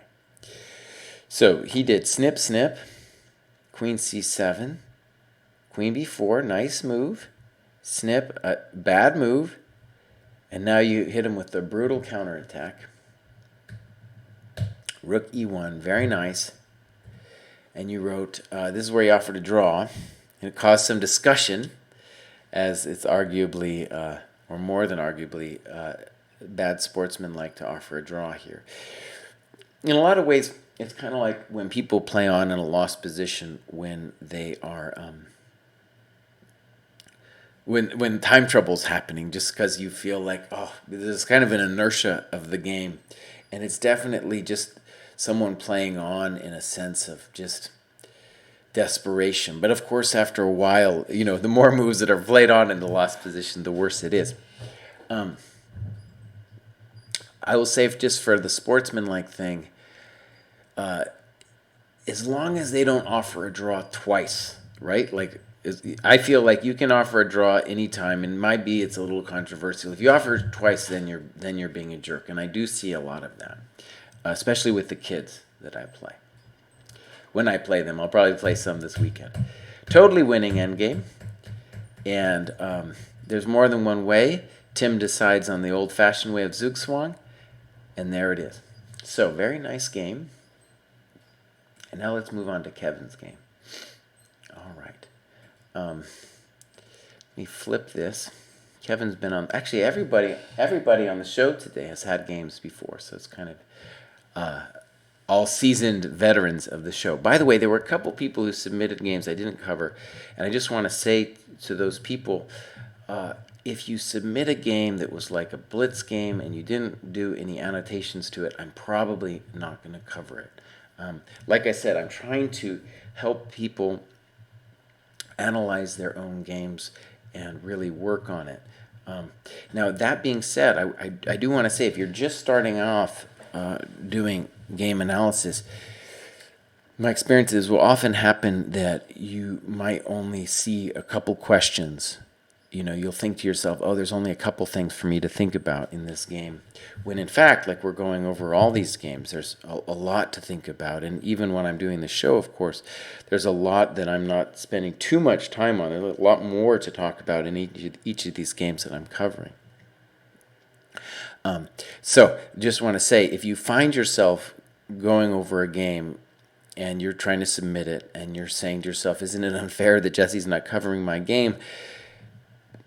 I just encourage you to just take a little bit more time to think about what the questions are that are happening, because they certainly are there. Okay. Vishnu missed the game? Were you at work, Vishnu? Vishnu, you can't be at work. You got to stop working. Yeah, there's the quote. Black should murder Vishnu. Yeah, but the great thing about all these shows is that you can watch the rerun. Okay, so knight d2.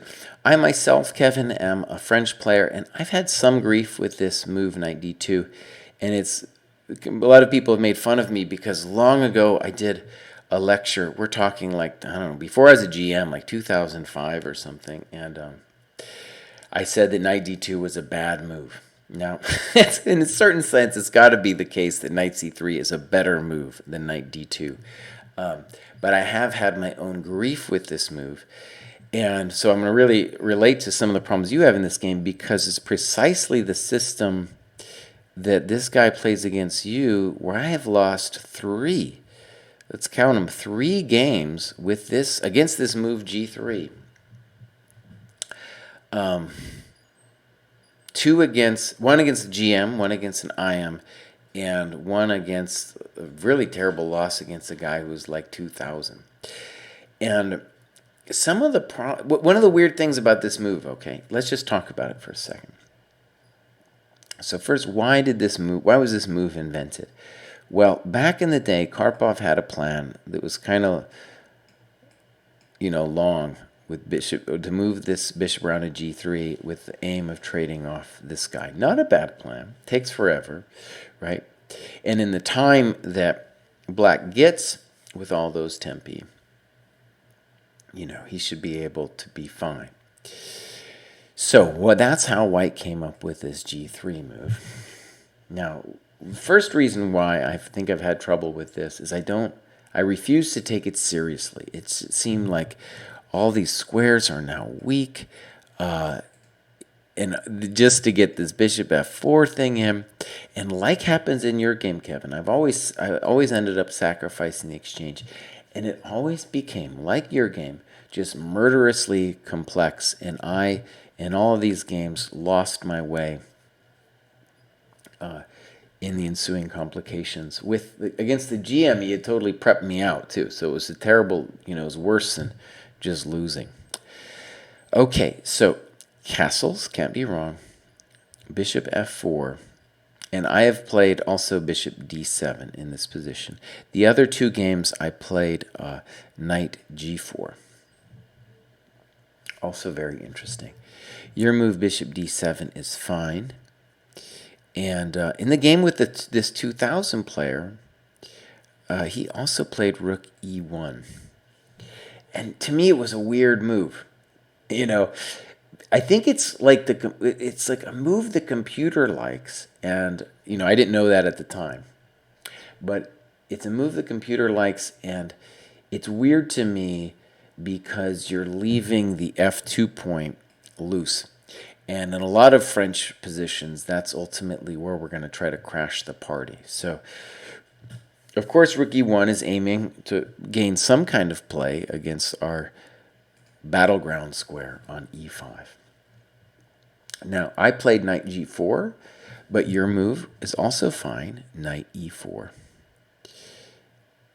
Bishop takes, queen takes, knight c3, and like I did in all these games, you played rook f3, and I approve of the message. I really do. But it's going to get hot. It's obviously going to get hot, right? So queen f3, knight, queen, knight g5. Very nice. Okay. Yeah, here we are. Very complicated. And let's say the obvious. The compensation isn't simply that his king is weak. It's that this knight is funny because your beautiful central pawns are covering a lot of its squares. Also, the bishop is hard to know what to do with, and in particular, because it's a light square bishop, it has trouble fighting for the key blockade squares, which are the dark squares here. Okay, bishop e2. And you play knight h3. And you didn't want to play knight e2. Though I want to stress, with knight e2, you certainly have compensation. Well, anyways, your move makes a lot of sense. Knight h3, king g2, e5. Let's say that everything you've done has made some sense. And is it very complicated? Absolutely, right? And the bummer about e5, even though I think it's the right move, is that your center is now loose. Tell you what, let's cheat for just a second. I normally don't cheat, but I'm just interested. I don't know. I was about to turn on the computer, but I've decided against it. I'm not going to cheat. I think it's just, it's so hard, these positions to play. And normally, I've honestly been traumatized by this opening. As I said, I think normally I believe in black just in general, but these positions I've been traumatized by this kind of thing. Okay, so he plays bishop d3, rook f8, f4. And you now give a computer variation, which I'm going to show just because it illustrates how crazy these things are. Queen e6, rook f1, knight f5, snip, snip, knight e2. This is, of course, only a computer would come up with this nonsense. Rook h5, bishop h3, and then some kind of equality. Yeah. Okay. This is the kind of madness we're talking about. And I think one reason I've done poorly is just, I guess I I didn't appreciate in all three games how tactical this madness was going to become. All right, I am going to cheat just for a second. I'm just going to cheat for a second here, guys. What? Computer likes your e5. That makes sense. Bishop d3 honestly looks a little weird. Rook f8 looks right. f4. And then, oh my god, then we get this crazy variation that you just gave. Now, one of the problems, I want to say I have a little bit of aesthetic regret showing that variation. But one of the things I want to stress about this position that's so hard is if I'm black, I would believe here that intuitively, I would believe that I was better and that white is the one who should be feeling my wrath. But obviously, it's like it's really hard to, it's got to all be worked out. You bluffed him, and I think it's fair to say a higher rated opponent would have beaten you here. So, Queen f2, he has other moves, of course. And nice move, snip, knight f3. And here, of course, the guy should play, like you noted, bishop h7, rook f3, and I assume is winning. He makes it complicated. And we get ourselves a true mess here, where I guess white is still winning, especially after this nice move, knight d5. The point is that on knight e2, there's going to be a fork or a discovery with knight e8 or knight e4, depending on where the king goes. So great move, and now you should be technically lost, but as basically everybody knows, the queen is, on a practical level, very difficult to deal with. And I've had students say interesting things to me, like when they have a situation where they could potentially get the two rooks against the queen, that just like, they don't want it. They don't want it because they're terrified. They've been traumatized by the queen in the past. And that's certainly what happens to black here. You wrote that here, I think is in this point, yeah, that he should take on f5 and then play knight f4. He could do it now. And certainly that's what he should be looking for. And the thing that you're looking for when you've got material imbalance against the queen is exactly something like this, where your pieces have stopped the initial wave of counterplay, and there's going to be no mates here against you. So it's going to be at your leisure now to break black down. I think, right, once you get this blockade structure, we're going to talk a little bit more about the blockade in the coming endgame too.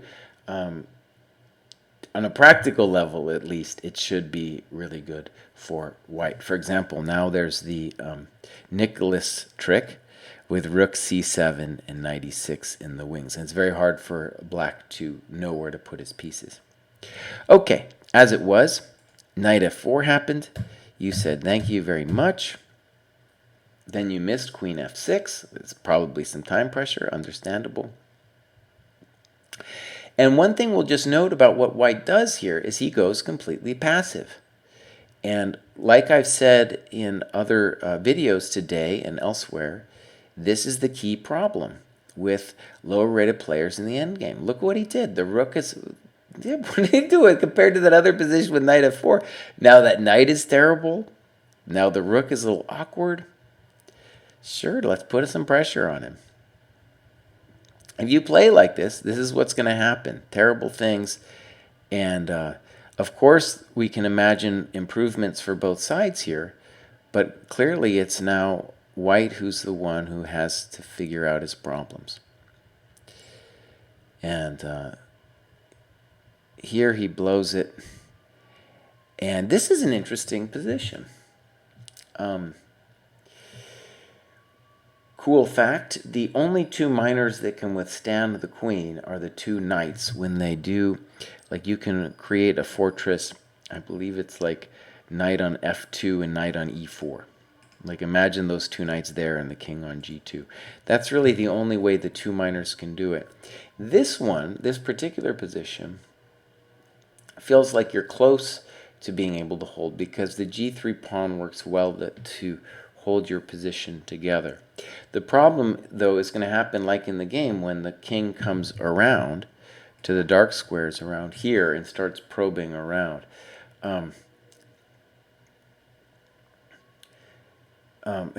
Actually, there's a nice segue from earlier on in Tim's game where his opponent offered a draw. And of course, we're going to play on forever, right? Of course, we're going to give him the full massage here. All right, let's see how it happens. I'm not sure the king wants, I think the king wants to go to g2 if it's going to go anywhere. Bishop d3, for example, makes sense to me. Now the king's getting pushed out, and that's not a good situation. The knight does not want to be on g5, and already here, I think it's looking poor. Yeah. I think we're already in troubles. Queen d5, very nice Zugzwang move, by the way. Queen d5, nothing to do, snap, and it's all over. So nice game from Kevin. I have been less lucky with this variation. I think we all have variations where we do terribly. This g3 thing has really been a bane of my existence. And even though I believe, well, let me put it this way. I like the 3 knight f6 variation for black, most from just a fighting and aesthetic point of view, but I've been so traumatized by this particular variation that I'm considering, doing other things. All right. Now, Paul in New Jersey is hopefully in the house. Let's cover his game here. All right. So, again, a French. And this is a simple thing, Paul, where I feel like I want to say we had another French structure maybe a while ago, but we definitely had a French. And you wrote, when you submitted the game, you've had trouble with the French. And this is a good, I think there's things about this game that if you just appreciate what happens here, you'll be able to have better success against the French. There are two kinds of French players, those that play bishop b4 and those that play knight f6. The bishop b4 are basically heretics, willing to lose their bishop, their dark square bishop. And in this case, this is an ancient variation where I would say it's just terrible. You've won a pawn, but you've lost the position. Queen d2. I'm going to assume, Paul, that you played queen d2 because you saw like, well, you didn't want that or something. And queen d2 I don't think ruins anything, but yeah, let's push this knight away, There's no reason not to play b5. It's such a beautiful pawn up there in his face. And of course, we've got this beautiful dark square bishop. Actually, nice segue from Kevin's game. Now, with that unopposed dark square bishop, we really have full control over this blockade square on e5. Okay, but I don't think you ruin anything with queen d2. Push him away. Oh, what a terrible knight. Bishop d3. I think you're basically positionally winning at this point. Knight g6. Okay, so the move you make here, it doesn't throw away the win, but I want to stress that it's the wrong plan, and you follow it up with more moves like it. Let's first look at what you did. You castled. And let's just start with some French basics here. The pawn on e5 gives you more space on the king side. Essentially, your pawns are pointing towards the king side. So this is where you need to murder the guy, is on the king side. And you wrote bishop a3 was much stronger, stopping him from castling. And I like the move a lot. But let's just presume for a second that bishop a3 wasn't available. In that case, the move you should definitely be looking at is h4. And it's not just to kick the knight, it's to gain space on the king's side and start your party over there, especially because he's down like 3 pieces in this position. And so it's not just the attack. It's like it's us gaining space on our side of the board, increasing to the force count on our side of the board. And the reason I say it's not just an attack is there's a lot of French positions like this where, let's say, the black somehow manages to either run the king or castle on the queen side. Now, obviously, that's not going to happen here, but the point I'm trying to make is even if the king weren't there, it's still the queen side that we're attacking. In the same way, you have like against the king's Indian, even though when you're white against the king's Indian, even though the king is not on the queen side, you still attack the queen side because that's your side of the board. Okay, Paul, so the point I'm making is castles is the beginning of a bunch of moves where you're not taking him out. All right, he castles straight into it, and you played bishop d4. This is, as we said, mistakes come in pairs. It doesn't throw anything away, but we can feel, right, that you're not trying to murder him over there on the king's side.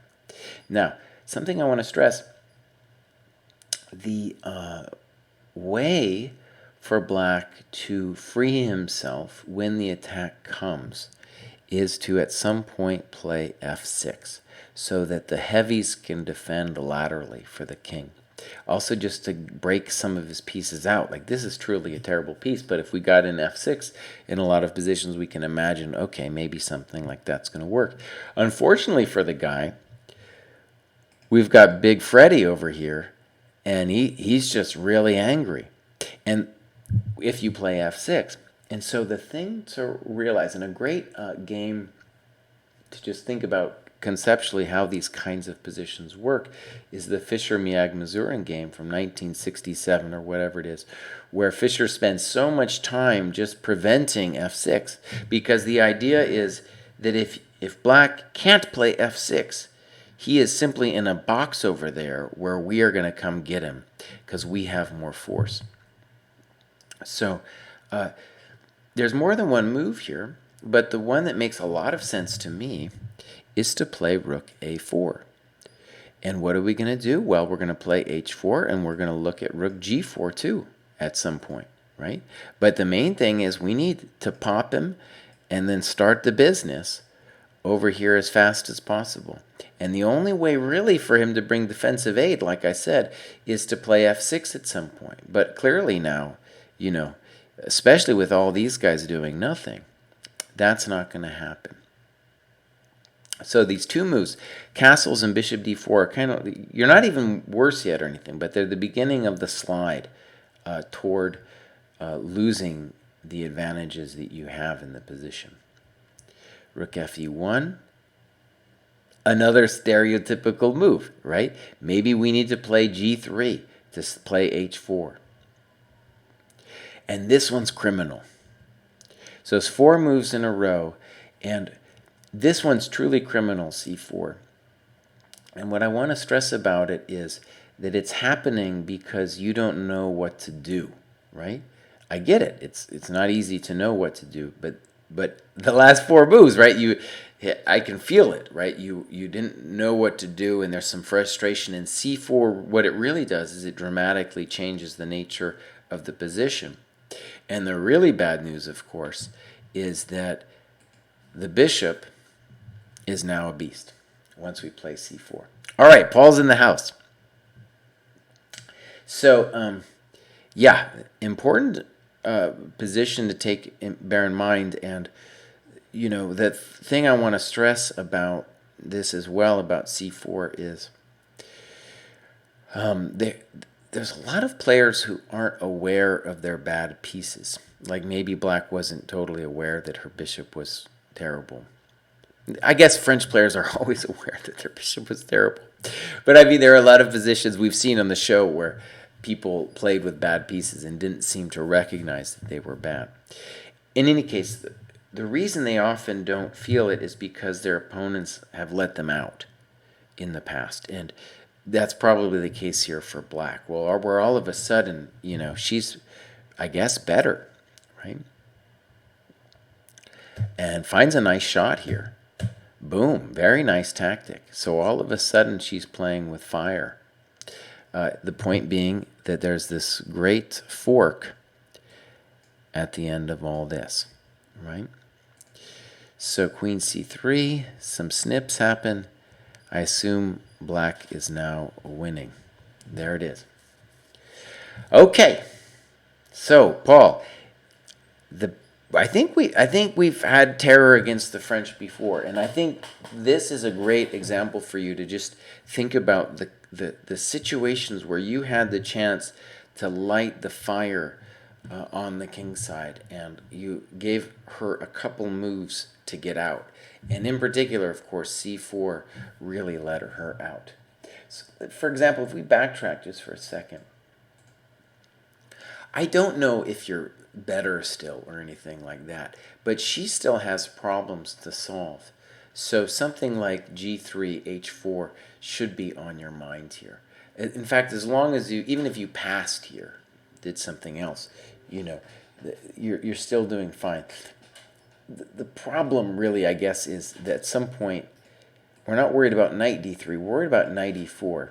And my new favorite metaphor is that the bishop on b7 is like a helicopter parent living through the life of her child, right? Because you can't, if you ever take the thing, then the bishop on b7 comes to say hello. All right, let's move on to the famous Ricker. Now, one thing I want to say about this, I stated at this beginning of the show, is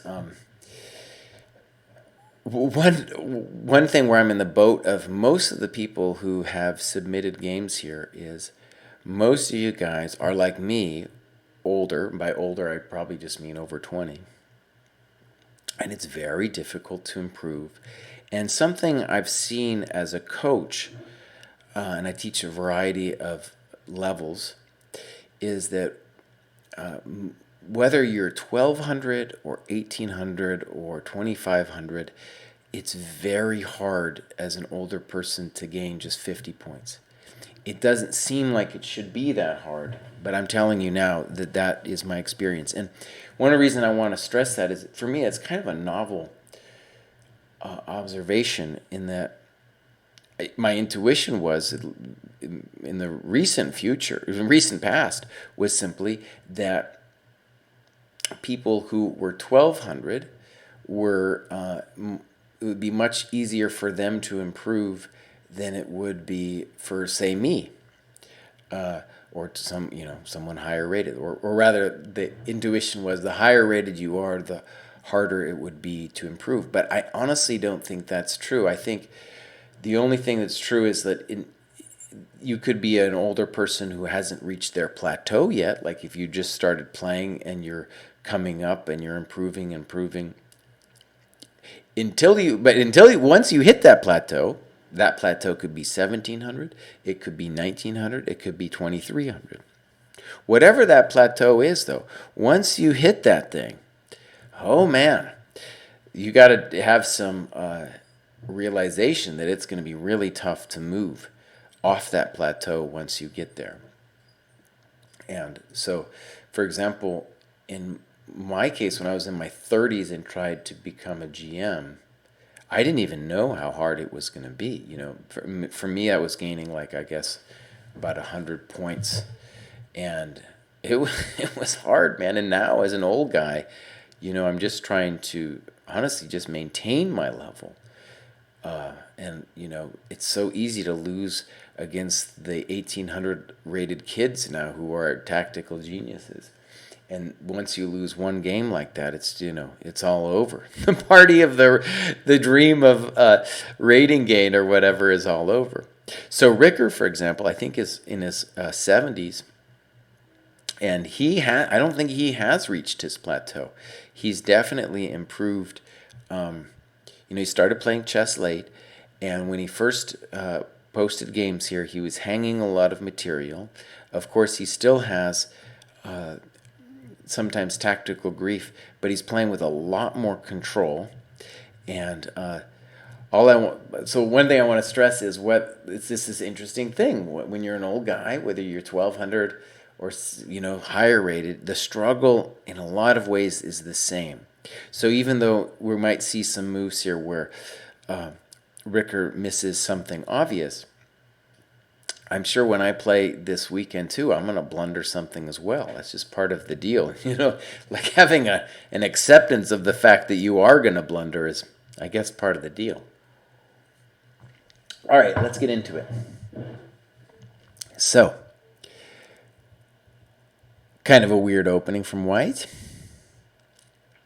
I'm not a great fan of e5. I don't understand why we're doing it. But okay, so knight f6 would make more sense, but you've done nothing wrong. a3. Now look, very basic level thing. When you play these lower rated players, they're not going to have any respect for time. So a key thing that I've witnessed is, they might be incredibly tactically talented, and it's this part here where we're going to have to gain our advantage when they're playing moves like a3. Okay, now b5. There's a tactical issue here where white could conceivably take on b5.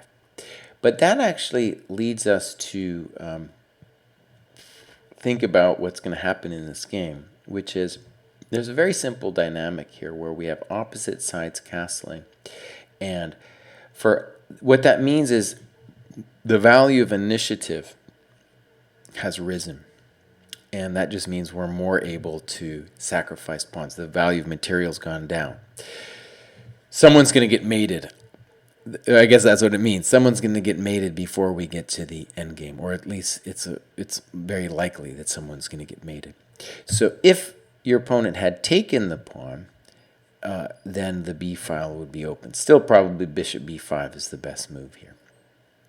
Queen b3, d6, and now this interesting thing where you said that you missed this move, bishop f6, queen d5. But I want to stress that I'm not convinced that white is doing himself a favor by going to snatch this pawn.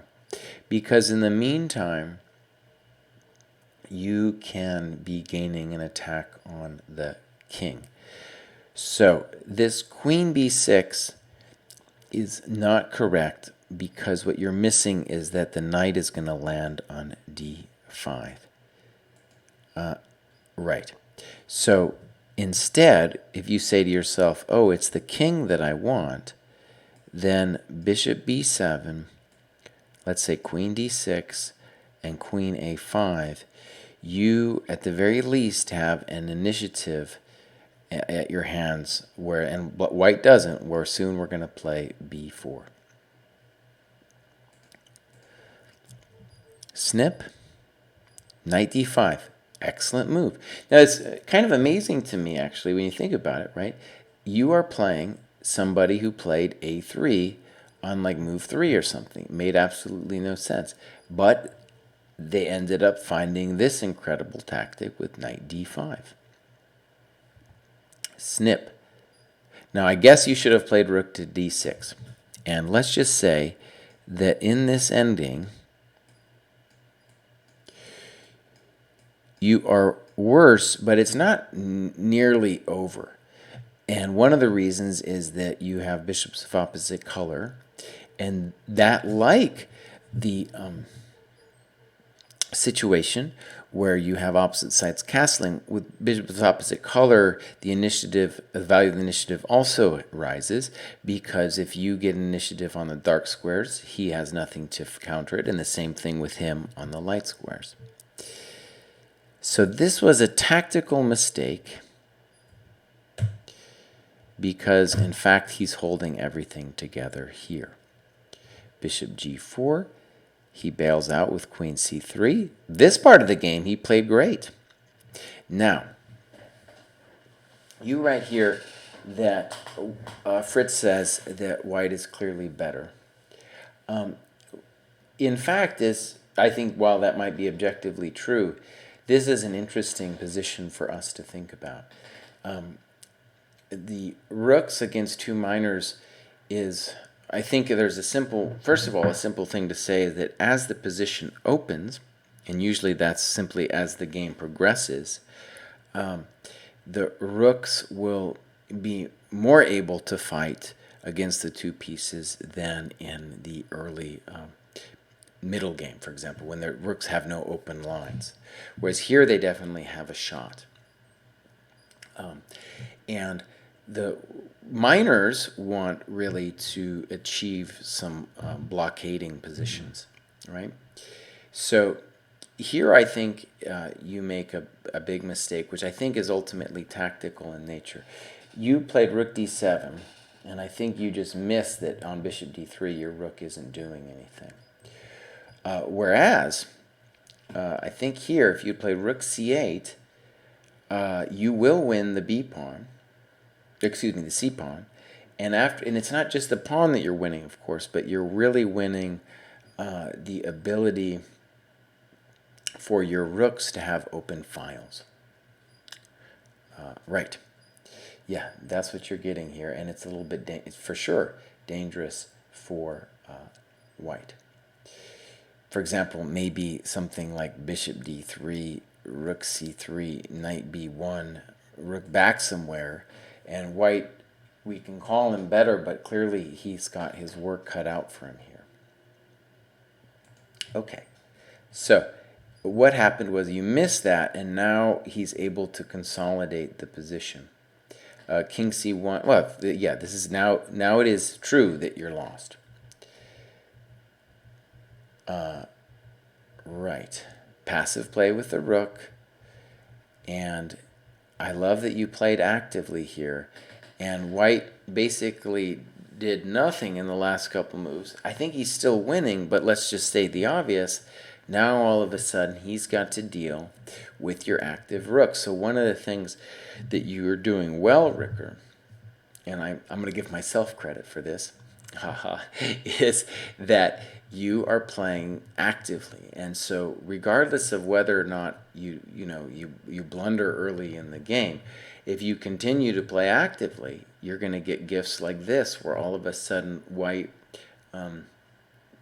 is having trouble. By the way, it's a little bit similar to Kevin's endgame, where the pieces, the two minors, needed to find blockading positions to stabilize the position, and white didn't do it. Check to the miserable king. Thank you very much. And now I guess it's all over, because rook c3 will in fact be mate. So very nice game, Rooker. Yeah, you're doing great. And if anything, I know you're living in like Indonesia or something, but they've got to have some tournament out there. In any case, the beauty of the internet is you have the ability to play games like this. So I think, Ricker, you haven't reached the plateau yet, right? You're getting stronger, and yeah, you should. I think you have at least a couple more 100 points in you before you're going to hit that plateau, and everybody will hit that plateau at some point. And that's when, honestly, I think when you hit the plateau, that becomes like decision time. How much of my life am I willing to invest in this really vicious struggle to improve that I think is one of the most difficult things for anybody to do, to try to improve at a later stage in life. There's a great quote recently where I think it was on Twitter, where he said the astounding thing would not be for an 11-year-old to make GM, it would be for like a 40-year-old to make GM. And that's kind of where we're at now. Okay. So here we go. Let's move on to Farm Brewster. I think this is Farm Brewster's second time on the show. I think Farm Brewster is also I don't know Farm Brewster, but I think also an older guy who's trying to improve. And he writes he's sticking with the London, but this is in fact the Veresov. And like I said, you could consider the Veresov the active cousin of the London.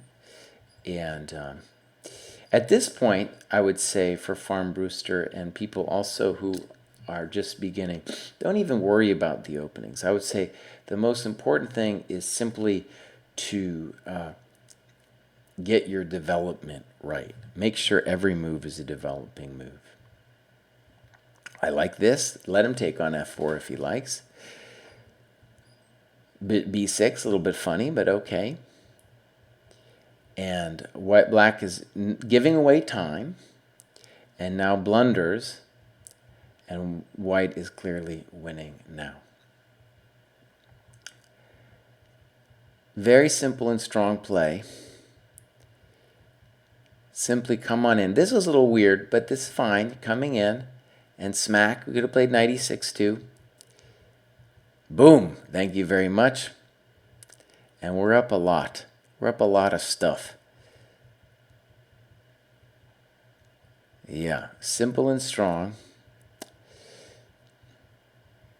And Tim played a great game here. This is going to be mate. This is actually very similar to the mate that Ricker had in the last game. So, yeah, I encourage you, Farm Brewster, to keep submitting games. Let me read a couple of things that you wrote, and maybe we can think about what you should be working on. For example, on bishop d6, you write, a different wrinkle by black. According to what I've been studying, the move should have been bishop b4. However, theory, as I recall, says the bishop on f4 should stand his ground. Let black exchange an f4 if he wants. And so what I want to encourage you to do is forget about theory for a while. There might come a point later when it's important, but the main thing is just to get the development right and the tactics right. And for the most part, you did that here. And all the moves you're doing are basically making sense, and your opponent is giving you time, right? And of course, you have a simple threat. He should take on d3. And it's, yeah, this game, flawless. So, great game. And I think there were some comments that I didn't get to, and I'm sorry about that. But we will be back next month. I haven't talked to the chess.com gnomes to set an official date, but it's not going to be the 25th. I can guarantee that it's not going to be the 25th. So I will get a new thread up as soon as possible, and they'll tell me something. And so take your time, submit some games, and I think it's very difficult to work on your own games. Not only I've been talking about how difficult it is to improve, and I think one of the reasons it's difficult to improve is because the process of critically examining your own failings in a chess game is so hard to do as a personal experience. And I've got this journal here. I don't know if I call it a journal, but I'm doing loads of analysis like this. I posted it once on my website. It was a terrible website. I've only done 1 or 2 posts in my life. Anyways, I reinvigorated the website just because people were asking about what does it look like when I do the analysis. But I'll do 16 pages easily on one game. I did 16 pages on a game that only went 30 moves. I'm thinking about what was going on, and a lot of it is just variations, and how do I assess different positions and yada yada. So what am I saying? It's a very difficult thing to do. I am here to try to encourage you to at least think about this as a way of improvement, at the very least. And I know it's a very difficult thing, and so you have my respect, whether you are 1200 or 2500. I think the struggle is ultimately basically the same. Okay, till next time, I'll have the thread up soon. I don't know what the date will be, but it will be soon. And like I said, old videos you can see on my Twitch page or the YouTube.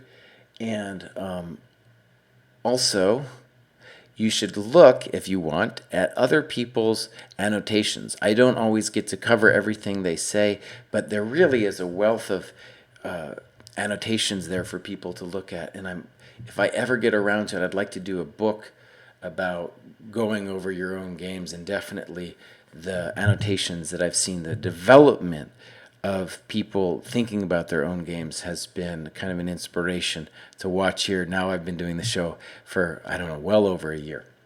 Okay, thanks everybody. I'll talk to you. I'll be here next Wednesday, but again for this show, 3-hour show next month. Bye-bye.